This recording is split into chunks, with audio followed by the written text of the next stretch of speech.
So, hello guys! Andito ako ngayon sa balcony ng apartment. So, ngayon ay maghahalos 4:30 na dito sa Ottawa.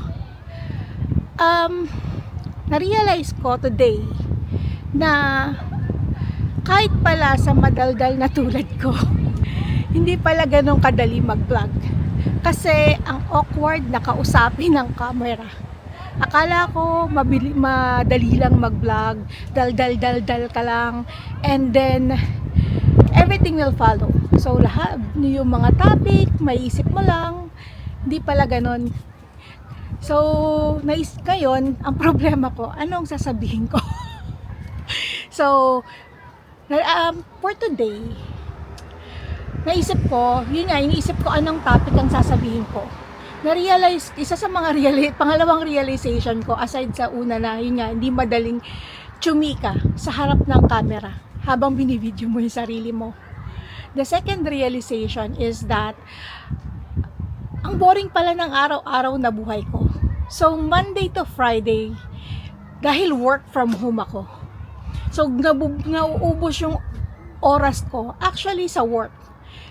Kasi basically, sa umaga, gigising ako like mga 7:30, 7:45, and then magtitimpla lang ako ng kape and gagawa ng tinapay for breakfast.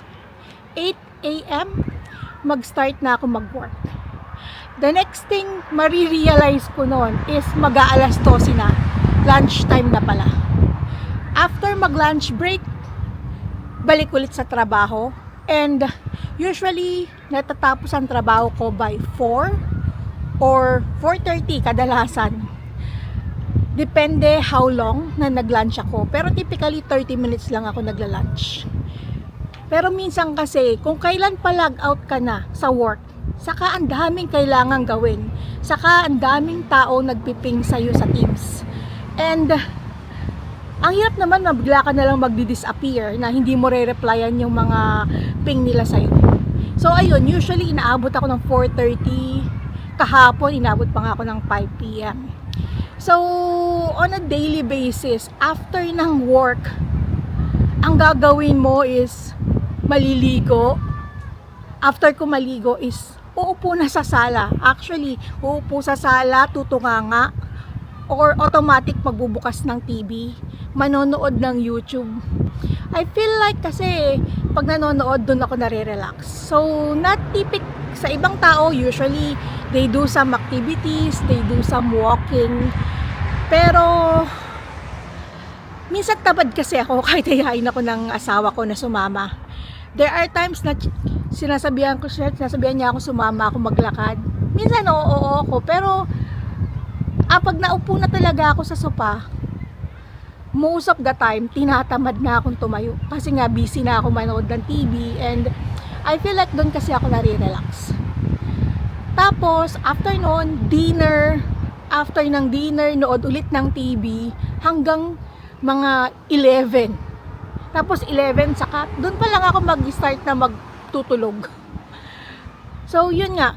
So, usually, Saturday or Sunday, dun lang may ganap yung buhay ko. Like, pag Sunday, typically, Saturday, typically gagawin namin, pagkagising, kumain, ligo, mag-iisip kung saan gagala.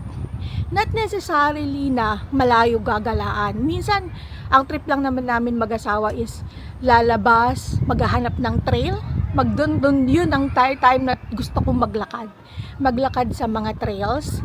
And then after, kung maulan na hindi ka makapaglakad sa mga trails, doon ako mag-aaya mag-mall.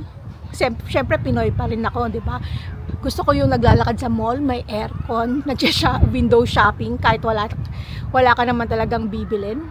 And then Sunday, usually doon ako namimili ng mga vegetables na ilalagay sa lulutuing dinner or lunch. General food namin for the day. Kasi usually for the meat naman, nag-grocery kami sa Costco ng bultong meat. So once a month lang ako usually nag-grocery ng meat. And then pag mga sahog like vegetables and ano-ano yan, usually it's either weekly or every other week kasi perishable yung vegetables, no? So hindi mo naman pwedeng matagalan siyang nandun. So yun, yeah, so yan ang dilemma ko ngayon kung anong iba-vlog ko.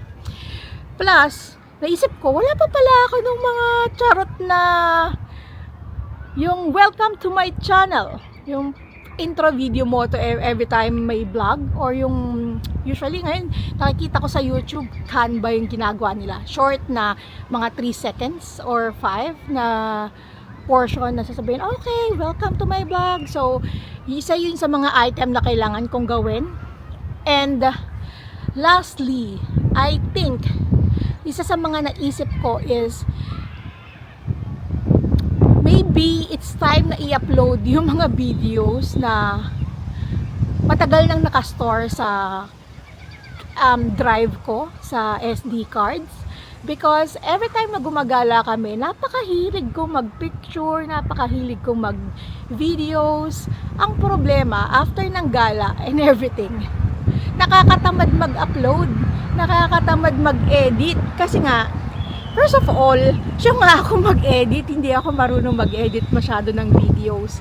So yan yung mga, isa pa yan sa mga bagay na kailangan kong pag-aralan. So yun, abang-abang lang and tiyaga-tiyaga kayo sa akin. That's all for today.